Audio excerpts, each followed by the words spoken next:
um jeito que você fala assim, não, cara, esse aqui é o jeito completamente errado, isso aqui é o que o cara entrante na bolsa ele faz E perde dinheiro. Isso aí é típico do cara que perde dinheiro, que investe errado. Assim, não que a gente seja contra, né? Eu acho que cada um tem um perfil e deve perseguir esse perfil, né? Tem pessoas que entram na bolsa e olham sob o olhar de jogatina, sob o olhar de especulação, né? Estatisticamente, né, e é um estudo muito conhecido, né, até um pouco relativamente antigo, acho que é de 2019, de 2020, né, de que, sei lá, 95% dos day traders perdem dinheiro, né, só uma minoria ínfima ganha dinheiro. Uhum. Muito por conta, talvez de uma coisa que foi vendida lá atrás, né, em época de bull market, isso é muito, muito comum, de que você consegue fazer uma grana rápida, né, sem estudar, sem técnica, né, sem dedicação e tudo mais, que no seu intervalo do trabalho você consegue fazer um dinheirinho extra com a bolsa, né? A bolsa, se você trata a bolsa assim, é exatamente igual a um cassino, é exatamente igual às bets, né? A casa sempre vence. Você está lutando contra uma estatística, né? Então, eu diria que essa estratégia especulativa, ela tem data para terminar. Né? A grande maioria das pessoas não consegue bancar o ritmo, né? Por N motivos, né? Porque o mercado é muito ingrato quando você aposta contra ele, né? Uhum. Então eu diria que a nossa estratégia ela é mais segura, justamente porque ela é lenta. É a forma correta, vamos dizer assim, de se enriquecer, né? A gente sempre fala lá no AGF que a gente não ensina a ficar rico rápido, a gente ensina a ficar rico para sempre, né? Uma riqueza Legal. perene que você consiga transformá-la numa riqueza geracional, né? Deixar para os seus filhos, para os seus netos e tudo mais, que é um pouco do que o Barsi pensou e está fazendo comigo, com os meus irmãos agora, né? Então são mentalidades diferentes, né? Enfim, nada contra, mas você tem que saber que você está jogando contra as estatísticas e que manter esse volume de ganhos consistentes é extremamente difícil, né?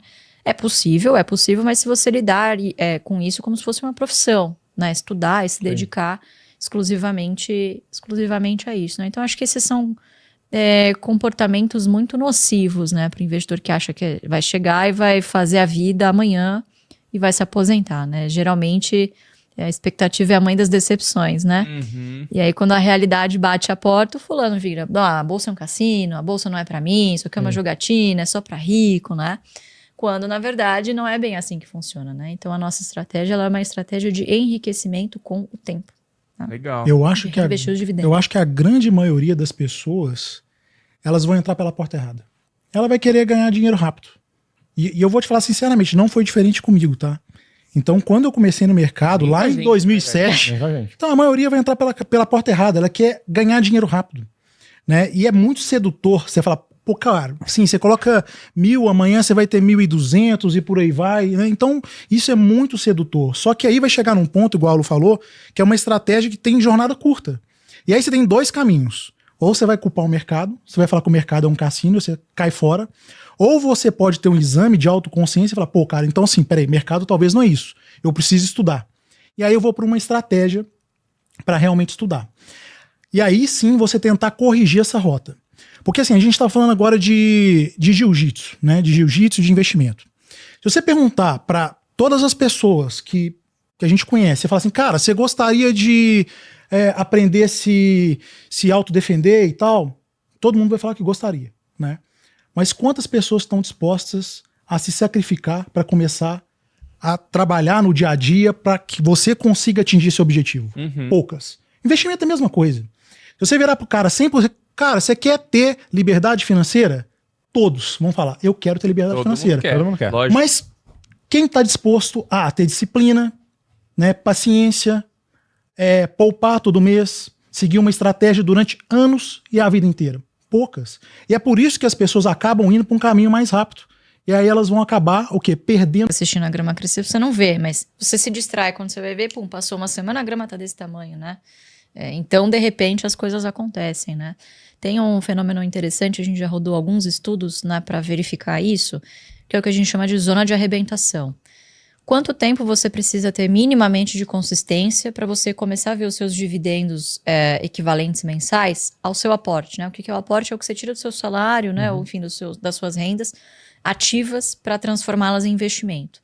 Entre 5, a depender do ciclo, da carteira que você monte, entre 5 a 8 anos é o período que você precisa insistir e se forçar, ter disciplina, ter paciência, que aí sim a chance de você ter em dividendos o que você aporta na bolsa é praticamente de, sei lá, 99% nesse período, né? Então, olha só que interessante, entre 5 a 8 anos, você já tem o seu poder de aporte dobrado. Ou, se você quiser, você não precisa mais tirar isso do seu salário, né? E claro que todo mundo tende a evoluir profissionalmente, você vai investir na sua carreira e tudo mais, vai ter um poder de aporte crescente ao longo do tempo, né? Então, é muito interessante ver, se você parar para pensar, né? 5, 6 anos, cara, é o que a pandemia fez 6 anos agora, né? Sim. Parece que foi ontem, olha como passou rápido, né? Então, o melhor momento para começar a investir é hoje, o segundo melhor é amanhã e assim sucessivamente, né? As pessoas ficam sempre aguardando o melhor momento, né? E aí, quando chega efetivamente o melhor momento, você não consegue enxergar a oportunidade, porque provavelmente vai ter outra coisa na moda, outra novidade, ou outra coisa que esteja pagando mais no momento e que desvie a sua atenção, né? Então, a gente tem a máxima, que inclusive está no livro do Barsi, que é o PDP. Paciência, disciplina e prioridade, né?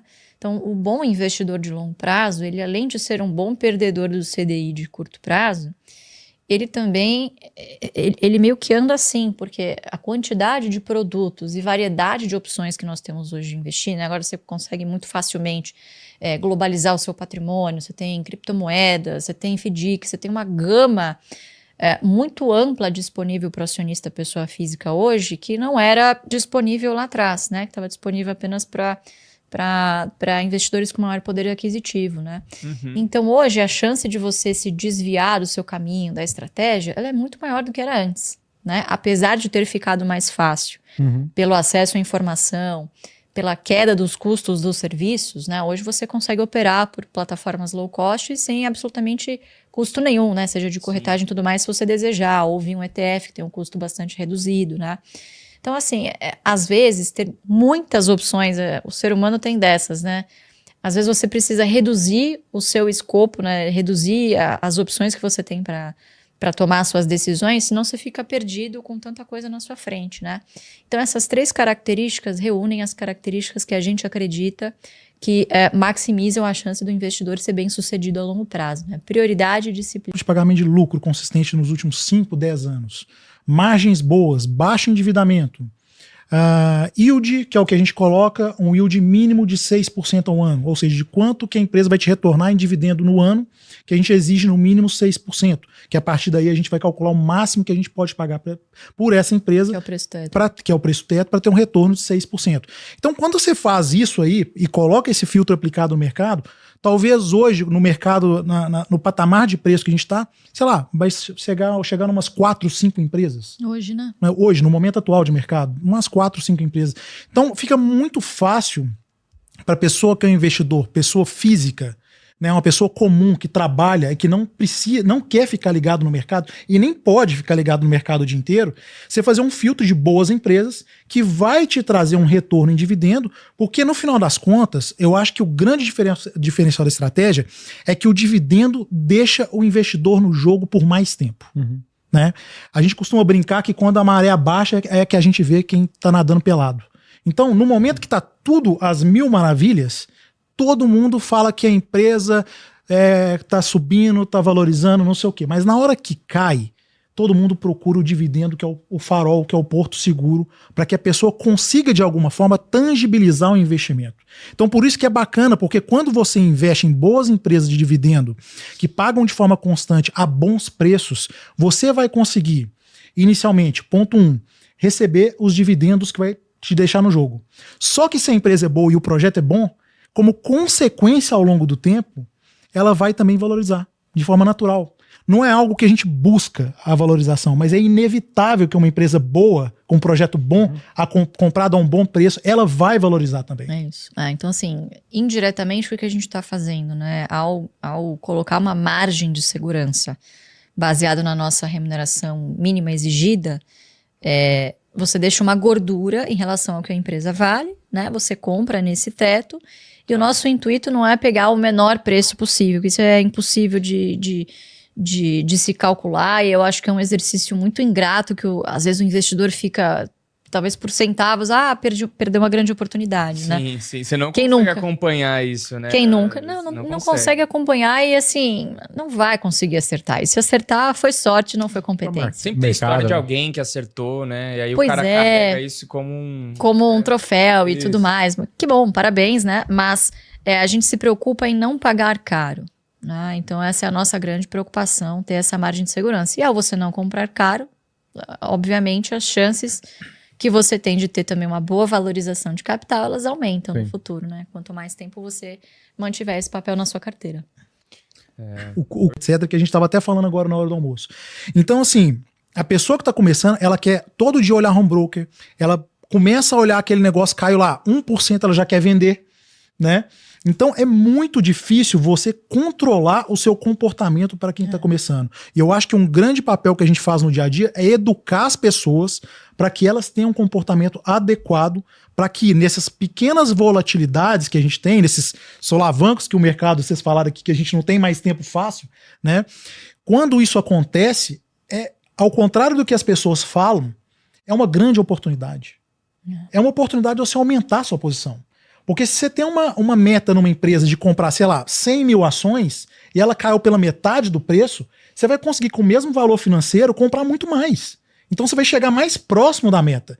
E se aquela empresa é boa, você então vai torcer para que caia, para que você compre mais ações, para chegar mais rápido na sua meta e atingir os seus objetivos lá na frente.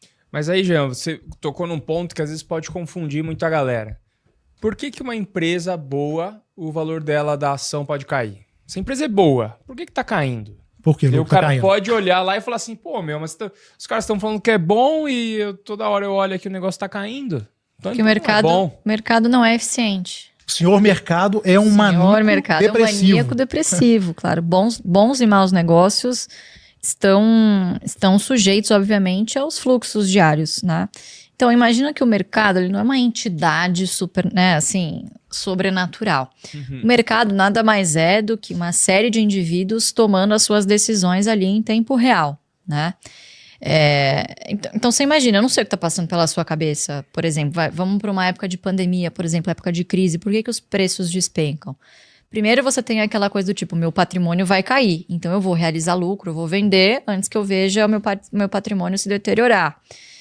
Aí a crise se aprofunda, você tem pessoas que muito provavelmente aportaram ou sem estratégia e tudo mais, não só porque se assustam, mas porque estão precisando daquela grana.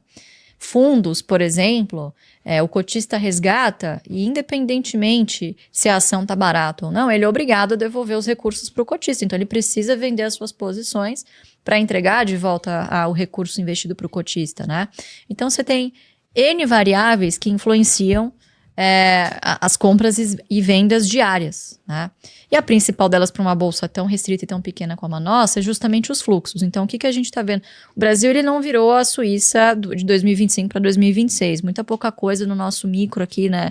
No dia a dia mudou. Na verdade, a gente vem vendo as empresas se deteriorando ao longo do tempo. Um grande número de empresas em recuperação judicial, taxa de juros em 2 dígitos por muito tempo, né? Não há negócio que aguente tanto tempo assim de pancada, né? E a bolsa subiu, né? Quase triscou ali os 200 mil pontos agora em março, né? Fevereiro e tudo mais. Então tem coisas que muitas vezes o fluxo explica e não necessariamente o fundamento em si, né? Mas aí que tá, são coisas que você não consegue controlar. Eu não consigo controlar se o preço da BB Seguridade vai cair para R$20 amanhã, tá 32. Eu não consigo controlar. Mas se eu sei que a empresa é boa, pode estar passando por um momento de dificuldade, mas que ela tem capacidade de se recuperar e sair mais forte dessa crise. Se é um momento passageiro, enfim, se você tem a estratégia e você sabe que é uma boa empresa, você vai enxergar isso como uma oportunidade de, com o mesmo recurso que você tira do bolso, comprar mais ações. Então, no início, você focar muito na quantidade de ações que você tem, em detrimento de quanto você aportou, do tamanho do patrimônio, acaba sendo um combustível, porque você não vê o número de ações cair se você não vender, certo? Agora, se você fizer os seus aportes religiosamente todos os meses, como você poderia fazer, por exemplo, para um plano de previdência, que é como a gente chama a nossa estratégia previdenciária, você só vê o seu patrimônio aumentar, porque a quantidade de ações que você tem constantemente vai estar aumentando. Até que vai chegar o ponto que o mercado, por algum motivo, vai se recuperar, a economia está pujante, ou fluxo estrangeiro, ou o que quer que seja, entrou na bolsa, e essas empresas vão valorizar e convergir para o valor justo, né? Só que nesse meio tempo, você acumulou ações, você reinvestiu os dividendos, né? E aí a sua rentabilidade total. De mestre, Acho que foi em 2018, a gente gravou um podcast de investimento, teve uma frase que me tranquilizou muito, que era, na época, Magalu tava bombando muito, né? E teve, eu não lembro quem falou essa frase pra mim, acho que foi o Florian Bartunek, ele falou assim, você não precisa acertar a próxima Magalu. É só você ser consistente no mercado que você já vai ganhar muito dinheiro. Porque na época era essa coisa, a galera ficava vendendo papel pra comprar outro, pra tentar dar a tacada do século, né? A galera queria comprar o mais barato possível para esse negócio explodir. E falei assim, cara, você não precisa acertar a próxima bola da vez. É só ser consistente ali numa metodologia que você vai ganhar muito dinheiro. O que eu acho que assim, a grande vantagem da nossa metodologia é que a gente não fica olhando para tudo. Então você fala assim, você fica olhando para Bitcoin? Não, porque tá fora do meu ciclo de competência. Então não me interessa. Ah, você está olhando para investimento no exterior? Não, a gente não olha para investimento no exterior porque a gente acha que aqui no Brasil a gente tem grandes oportunidades. Então nós, por exemplo, e talvez isso não sirva para todo mundo, a gente tem 100% da nossa carteira alocada em renda variável, em ações. E alguma coisa em renda fixa para oportunidade. Então quando a gente tem um foco basicamente com duas classes de ativo, renda variável, né, e a renda fixa para você ir alocando dentro das oportunidades, fazendo isso, você para de olhar para as outras coisas. Você entende como é que fica muito mais fácil a sua vida, em vez de você estar preocupado qual que é o investimento do momento, agora vai ser dólar, agora é Bitcoin, agora é Avestruz Master, agora... Então cada hora tem uma... Sempre vai ter alguma coisa na mídia que está chamando a atenção para que a pessoa ela saia da estratégia, ela largue aquilo que poderia dar certo e entre em outra que provavelmente vai dar errado. E quem ganha com isso são as pessoas que estão te indicando aquele produto, muitas vezes. Né? Então acaba saindo prejudicado o próprio cliente. Então uma estratégia, ela só vai dar certo quando você seguir ela durante muito tempo, faça chuva ou faça sol. Né? Então o que a gente tenta trazer às pessoas assim, cara, você pode até fazer alguma coisa ou outra, mas não abra mão da estratégia. Continue na estratégia independente do que seja o hype do momento, porque sempre vai ter o hype do momento. Todo santo ano a gente vê alguma coisa que é o hype do momento e as pessoas acabam pulando para lá. E muitas vezes saem machucadas. E depois não voltam mais. Né? Então a partir do momento que você segue uma estratégia, isso fica muito mais fácil, porque você reduz o seu leque de opções e você começa a ficar focado naquilo que interessa. Porque, assim, falar é fácil, né? Mas você fazer na prática... Assim, quanto, né? Isso tem que ser... É muito um trabalho também de comportamento diário, né? A gente estava falando sobre essa questão de não ficar olhando o home broker. Acabou surgindo um bordão, uma brincadeira, que todo dia que eu tô no escritório, eu tiro uma foto do meu home broker e falo, gente, pode trabalhar, não precisa nem abrir o home broker hoje, tá subindo. E aí o pessoal fica cobrando, não, agora eu preciso que você poste todo dia, porque, pô, Que dia que você vai postar, né? Me desvinda, eu já sei quando você não tá no escritório, porque você não postou o home broker no dia e tal. E aí, se você parar para pensar, eu devo fazer 1 ou 2 aportes no máximo por mês. Que eu abro, obviamente, eu trabalho com investimentos, então eu abro o home broker todos os dias. Mas que eu opere, que eu compre alguma coisa, 1, 2 vezes no mês. Quer dizer, do número de pregões, do número de dias que a bolsa está aberta, em 10% das vezes eu faço algum movimento. 90% das vezes eu não estou fazendo nada, eu estou esperando. Né? E isso muitas vezes é difícil das pessoas assimilarem. De, como assim? Eu não tô fazendo nada e o dinheiro tá lá? Sim, porque é a espera. Né? Não tem muito o que você fazer. Se você não tem a grana para aportar e não tá no preço, você vai abrir o home broker para quê? Vai trabalhar, né? Vai trabalhar, vai fazer outra coisa, vai ler um livro, vai curtir a família, né? Não é uma coisa que você precise ficar se atendo todos os dias, virar um escravo disso, né? A gente fala que a sua carteira trabalha para você, né? Não você para ela, né? Deveria ser a ordem correta, né? Então é mais ou menos isso, né? Mas enfim, essa coisa da ansiedade, né? De querer as coisas para ontem, né? Das redes sociais, dos jovens e tudo mais, né? É uma cultura do imediatismo que a gente tá sofrendo agora, né? Eu e o Kaique, a gente sofre bastante disso. Né? A gente sabe que tá errado, a gente fala, mas a gente fica o tempo inteiro A gente, apreensivo. a gente ainda aqui, tipo assim, cara... Mas vocês ficam olhando? Não, mercado eu olho menos. Eu acho olho que menos. é tudo, né, cara? Mas é um a pouco... vida como um todo, né? A vida como um todo, ele tá dizendo, porque...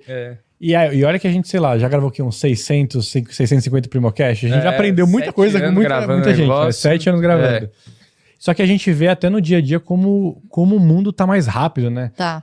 Pô, você vai assistir um filme dos anos 80, é um ritmo. Você assiste um filme que saiu esse ano, é tipo assim... Meu Deus do céu, às vezes eu tenho que sentar na cadeira e falar assim, gente, deixa eu voltar essa cena, porque passou tanta informação na minha frente, eu não consegui absorver tudo, vida né? antes parecia que passava mais devagar. Então... Gente, inteligência artificial, que nós vamos nos beneficiar diretamente, digo, investir numa NVIDIA, ou enfim, nas Big Techs e tudo mais. Mas, de forma geral, essas inovações, elas se alastram para os negócios que a gente está hoje. Então, por mais que sejam negócios mais tradicionais, cara, a inteligência artificial vai trazer um baita de um salto de produtividade.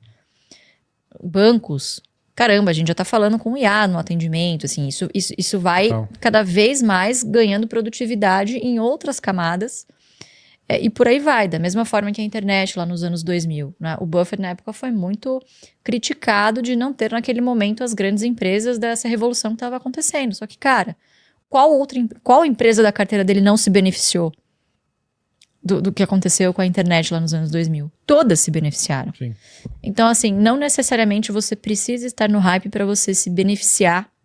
Dá para você se beneficiar indiretamente desse ganho de produtividade que vai acontecer também nas empresas tradicionais que a gente investe, né? Pelo menos é nessa linha que a gente vai, né? Só assim, completando, na minha opinião, eu acho que a IA é a maior revolução que a gente teve desde a internet. Talvez a internet, depois do lançamento do iPhone, eu acho que também foi uma coisa revolucionária. E assim, como minha formação em ciência da computação, é um assunto que me interessa bastante. Então, no AGF, a gente usa muito já de inteligência artificial no dia a dia, e o ganho de produtividade, assim, é absurdo. E a grande maioria das pessoas que estão falando que não serão afetadas pela IA são as primeiras que vão ser afetadas e não estão nem sabendo ainda. Só vai descobrir, só vai acordar sem emprego e tá tudo certo para elas. Vão acordar assustados. Então, assim, a gente tem uma oportunidade gigantesca de ganho de eficiência operacional. Então, quando a gente pega as nossas empresas dos setores BEST, banco, energia, seguro, saneamento e telecom, são empresas reguladas, então dificilmente a IA vai impactar essas empresas, mas a gente vai ter um ganho operacional, uma eficiência operacional.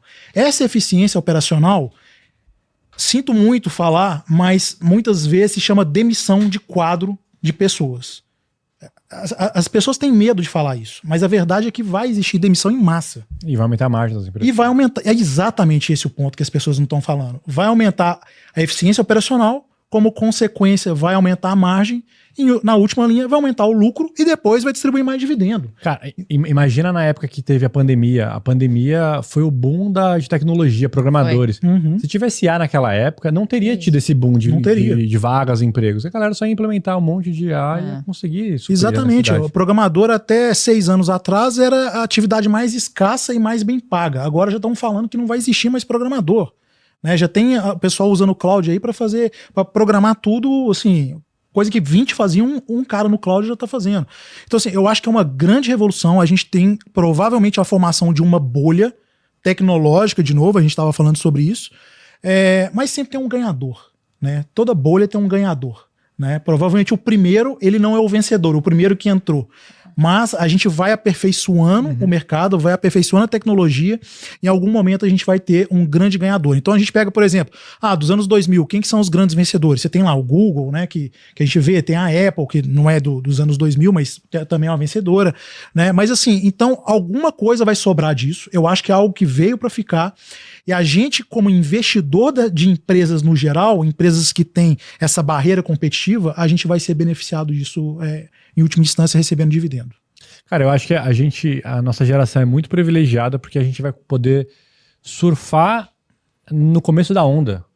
Porque imagina a empresa antes dos anos 2000 que viu que a internet estava chegando e falou assim, não, cara, já temos que implementar esse negócio, temos que testar e tudo mais. Provavelmente ela sobreviveu e está aí até hoje. Exato. A empresa que está negando a IA, ela vai morrer pro concorrente que tá, tipo, abraçando a IA. Então, tipo assim, é um negócio que a gente tá sendo privilegiado porque daqui 10 anos não vai ser, será que a IA vai dominar? Não, a IA já vai ter dominado E o mundo já vai ter um piso, que o piso vai ser da IA para cima, entendeu? Não vai ser mais como é hoje, que hoje ainda umas empresas sem IA sobrevivem, mas daqui para frente não vai ter muito o que fazer, né? Assim, a gente até então, a gente trabalhava, todo mundo, assim, prezava muito pelo capital intelectual. A partir do momento que você tem a IA, talvez isso já não seja tão relevante mais. Porque você joga a informação na IA e ela traz para você alguns modelos que você já pode aplicar e testar. Então, a partir do momento que a gente tem uma IA trazendo inovação, ideias, eu acho que todas as empresas começam a jogar um jogo que eu conheço muito bem, que é o jogo de tecnologia. Tecnologia, nunca existiu barreira para nenhuma empresa. Um cara no Brasil, ele sempre competiu com uma empresa fora do país. Né? Sempre, nunca teve essa barreira. E por isso que a inovação tecnológica ela é tão rápida. Né? Porque não existe essa barreira. A partir do momento que ninguém mais tem uma barreira, na grande maioria das empresas, principalmente prestação de serviço, não estou falando de empresas reguladas, do BESH, né? As pessoas vão ter que começar a andar mais rápido. Né? Porque senão o seu concorrente vai te engolir. Né? E rápido, e com um custo muito menor também. E esse é um grande ponto que você tocou, que é, se o capital intelectual vai estar tão disponível, o que vai ficar escasso? Que você teve de investimentos, assim, com o Barsi? Como é que foi isso, assim? Como que você começou a se interessar por isso, até para você ir, né, hoje sendo à frente da AGF também? Como é que foi isso? Assim, foi antes ou depois do bilhão? Vocês conversavam em casa sobre isso, né? Era aquela coisa que o pai ia incentivando, você que foi por conta própria se interessando. Como é que foi seu primeiro contato em relação a isso? Não, o meu pai é assim, pra quem já conheceu ele, né? Vocês já tiveram a oportunidade de passar 24 horas com a gente. Ele passa metade do dia dele falando sobre ações, a outra metade rezando pra alguém falar sobre ações, pra ele poder falar sobre ações de novo. Então, assim, se eu não gostasse de ações, eu não sei que assunto eu teria com ele em casa, entendeu? Enquanto eu era menor de idade e tudo mais, morando com ele. Então, eu acho que ele soube fazer, eu tive essa oportunidade. Eu sou filha do segundo casamento, né? Então ele se separou muito cedo da ex-mulher dele e tal, e não tinha esse contato diário com os outros filhos, né? Você tinha aquela coisa de compartilhar guarda e tudo mais. Eu tive o privilégio de crescer em casa com ele, né? Então eu acho que eu tive mais contato com ele conseguiu me transmitir a paixão que ele tem pelos investimentos, né? Que é completamente diferente. Eu nunca enxerguei meu pai como um cara que trabalha no mercado financeiro, sabe? Um Faria Limer, engravatado. Não, ele era um cara tipo analista raiz. Assim, a gente saía de férias e não tinha muito um roteiro. O roteiro ele fazia, na verdade, de acordo com as fábricas que ele queria visitar. E aí a gente ia pingando e, sei lá, semanas andando de carro, entendeu? Essas eram as nossas férias. Ele sempre gostou muito de dirigir. E aí a gente ia pingando de fábrica em fábrica. Recebeu. Quem não recebeu, ok, né? Já entra na listinha dele, né? Só que eu não vou investir. Então, eu sempre tive o contato que eu tive com o mercado financeiro, foi sempre dessa coisa da economia real. Eu nunca enxerguei as ações como um monte de letrinha piscando, essa financiarização que a gente tem hoje dos ativos como um todo, né? Nada mais é do que você ser sócio de uma empresa, né? Então, isso muda tudo, quando você chama as coisas pelo que elas realmente são, né? E aí você muda logicamente o seu comportamento. Se você é dono de uma empresa, né? Vamos botar aqui, sei lá, você é sócio de uma padaria. Você não vai ficar diminuindo e aumentando a sua exposição a quantas cotas você tem na sua padaria. Na bolsa, você pode fazer isso, mas deveria, né? Na verdade, você tem a chance de sempre aumentar a sua participação comprando ações e recebendo mais dividendos, né? Então, o contato que eu tive foi sempre sobre essa perspectiva. De meu pai sempre trazer para mim, olha, comprei ações da Ultrapar para você, né? Que foi o meu primeiro contato efetivamente como investidora, né? E aí, cara, assim, quando é a sua mesada em jogo, o negócio muda de figura, entendeu? Porque uma coisa é você ouvir na teoria, outra coisa é quando a sua mesada tá lá, dependendo... Quantos anos você tinha aí? Eu tinha 14 anos, foi em 2008. Tá. Então, quem pagava a minha mesada não era meu pai. Ele me deu umas ações, obviamente, falou, fez uma doação para mim de X ações da Ultrapar. E na época, essa empresa pagava muito bem, né? Tinha um yield bastante alto para a época. E ela pagava o equivalente a R$300 por mês. Pagava trimestral, mas ele segurava e dava R$300 por mês. E essa era a minha mesada. Então, cara, assim, era uma revolução em casa, a gente tinha que abastecer no posto Ipiranga, óbvio. Porque eu tô ajudando o lucro da minha empresa, você entendeu? Se eu abastecer ali na Shell, em outro posto, pô, eu tô dando dinheiro pra concorrente, né? Então, isso teve vários efeitos em cadeias benéficos, né? Principalmente esse, de você fazer o link dos seus investimentos, que estão lá, um monte de sopa de letrinhas com a economia real, né? E de que isso é um ciclo muito benéfico de geração de riqueza, né? Então, empresas geram empregos, pagam impostos, né? Distribuem dividendos, né? Geram lucro para a sociedade como um todo, né? Quando as empresas prosperam, o país está prosperando, né? Então, enfim, o meu primeiro contato, assim, que eu lembro da Bolsa fazer parte do meu dia a dia foi o fato da minha mesada vir dos dividendos da Ultrapar na época. E lembrando que 2008 foi o ano da crise do subprime, né? Então, você já começar apanhando, ver lá sua mesada, né? O dinheirinho do seu patrimônio cai, não, será que a minha mesada vai cair no mês seguinte, né? E aí, ele foi me ensinando, não, olha, agora o preço caiu, com os mesmos R$300, você consegue comprar mais ações. Aí, quando a empresa se recuperar, você, além de ter ganhado a variação do seu patrimônio, você vai estar recebendo mais dividendos. Aí você vai poder comprar mais ações.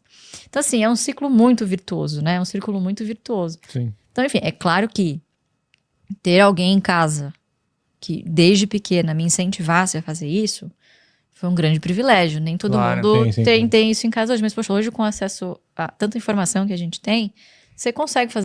Mas tem essa questão da alocação. Então, a gente divide a nossa carteira em 2 grandes categorias. As empresas previdenciárias, que geralmente são as empresas best, que são aquelas, poxa, reloginho, bons negócios. Pode dar errado? Lógico. Mas é mais difícil, né, de você perder, como é que eu vou dizer assim, não enxergar uma perda de fundamento, digamos assim, né? Então, você tem que elas pagam bons dividendos, que é o core da nossa carteira.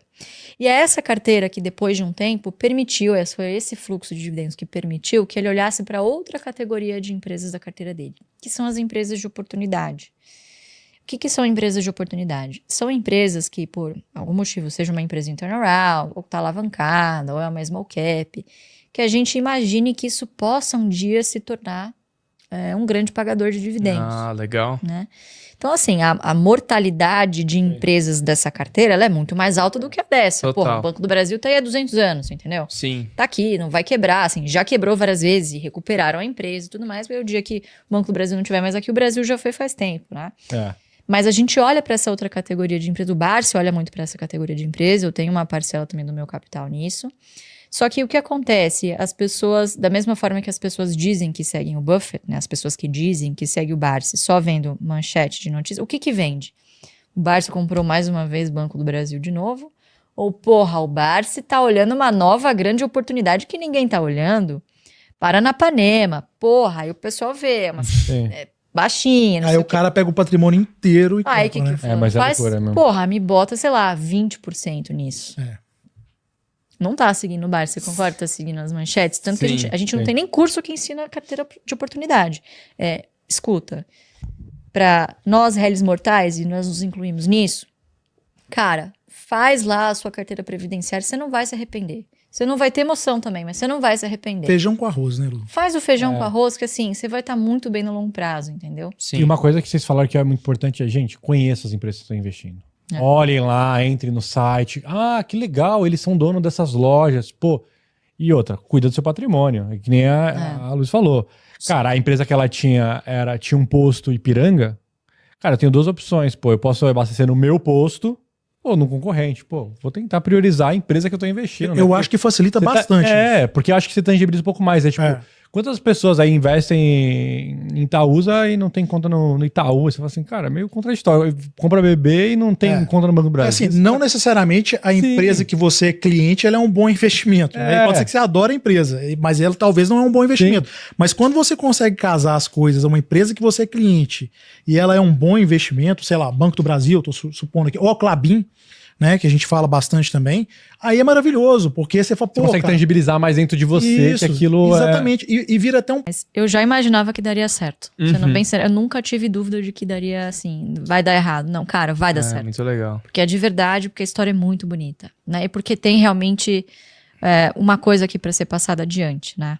Então, até falando um pouco sobre isso, nessa questão de legado e tudo mais, acho que o AGF é a tangibilização dessa minha vontade de passar o legado adiante, né? Jamais eu vou ser o Barsi. O Barsis, Silvio Santos, Hermílio de Moraes, esses grandes caras que, porra, mudaram a forma como a gente vê o empresariado no Brasil, que foram inovadores, eles têm um carisma próprio, sabe assim, são magnéticos. Eu não sei se eu tenho isso e não sei se eu poderia copiar, eu não vou ser o Barsi. Mas, poxa, eu posso ser uma derivada do que ele construiu e multiplicar isso daqui em diante, né? Então, cada um tem a sua missão própria, né? Acho que a partir do momento que eu me livrei dessa cobrança de, porra, o que que eu faço pra estar à altura do meu pai? Pô, eu não sei, o cara nasceu com uma aura que é dele, entendeu? Que eu não sei se eu tenho, né? O tempo vai mostrar isso, nem deu tempo ainda, né? De eu saber sobre isso, né? Enfim. Mas era uma cobrança que eu tinha muito, muito dentro de mim, e eu acho que o AGF foi a tangibilização, foi provando pra mim mesma de que, poxa, eu consegui sanar uma dor que o meu pai não conseguiu lá atrás. Olha que legal. Ele sempre foi uma pessoa de exposição pública que não na proporção que é hoje, mas ele sempre escreveu para o jornal. Ele foi, inclusive, editor-chefe de economia de um jornal de grande circulação, lá na década de 80. Ele escrevia artigos e tudo mais. Então, sempre foi um cara que foi professor. Ele sempre tentou ensinar e passar adiante. Ele nunca represou o conhecimento para ele. O Fábio, mesmo um dos nossos sócios, ligou lá ficou sabendo por alguém que operava na corretora que meu pai operava, que o Barsi operava lá, e que, se você ligar para tal número, o Barsi atende e te ensina. Sei lá, 99, acho que foi isso. Não, mas e foi isso. O Fábio ligou, aí o Barsi, alô? Oi, seu Barsi, tudo bem? O senhor não me conhece, tal, mas o meu parente opera aí pela corretora que o senhor opera, tal. Ele me comentou que um dia encontrou o senhor no corredor.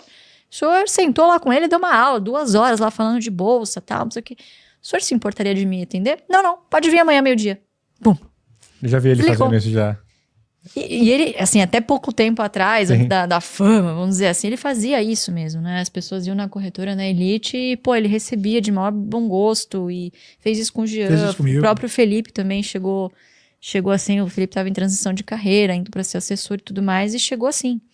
Então, é muito louco, né? Assim, o cara sempre quis ajudar e parece que as pessoas, não sei se não estavam prontas ou ele não estava na plataforma correta.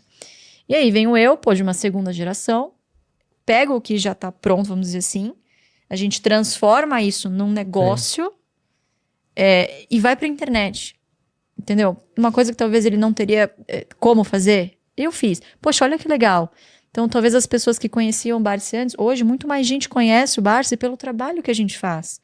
E quando eu tiver filhos, né, se eles optarem por seguirem o que eu faço, poxa, que privilégio eles vão ter de provavelmente usar a tecnologia, quer que seja lá no futuro, que eu não vou ter capacidade de olhar, que eles olhem para isso e amplifiquem ainda mais, né?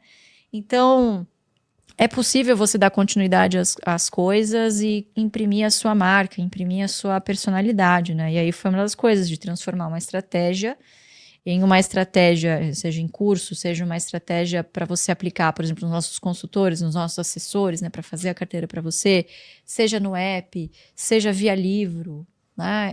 Enfim, então acho que a gente amplificou esse poder, essa capacidade que a gente tem de passar esse conhecimento adiante, né? Então isso é muito legal, e transformar a Barsi numa marca, né? Sim. Então hoje você pensa em Vocês dividendo. São uma marca. A gente é uma marca, inclusive registrada.